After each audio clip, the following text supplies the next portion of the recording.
Alors, le Covid-19 menace la bonne tenue du Grand Prix du Japon. Seuls des fans japonais seraient autorisés si la course pouvait avoir lieu. D'accord. Un nuage noir se déplace déjà au-dessus d'une course confirmée pour la deuxième moitié du calendrier. Du côté de Suzuka au Japon, on n'est pas prêt à ouvrir la billetterie. Pour le Grand Prix de cette année, les autorités locales craignent une reprise de la pandémie du Covid à l'automne. Oh là là. Il faut arrêter avec ce Covid maintenant, c'est fini quoi. Monsieur Huis... Ah, attendez. Comment il s'appelle lui? Jiroen Huis Inveld. What? C'est quoi ce nom? Ok quoi.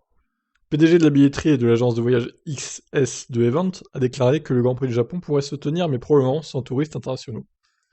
Bon bah si y a que des Japonais qui peuvent y aller, ça sera déjà pas mal, au moins on aura une course. La tenue de la course nous a été décrite comme très incertaine, les touristes internationaux étant toujours interdits d'entrer dans le pays. Seul un porte-parole de l'organisation de la course, selon un porte-parole de l'organisation de la course, il n'est pas certain que le Grand Prix du Japon puisse avoir lieu. La billetterie ne peut donc pas ouvrir à l'international. Si le Grand Prix est possible, seuls les spectateurs japonais seront les bienvenus. Alors, allons voir le calendrier. Il est prévu pour quand le Japon déjà? Tac tac tac. Alors, du 7 au 9 octobre. Juste après Singapour, une semaine après du coup.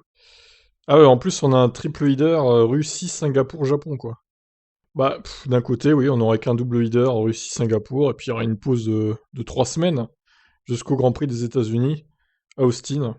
Bon, ça arrangerait les équipes hein, pour le coup, mais bon, ça serait dommage d'avoir une course encore annulée à cause du Covid, bon sang. Bon, ah ben, on va suivre ça de près, je vous laisse réagir. Ciao ciao.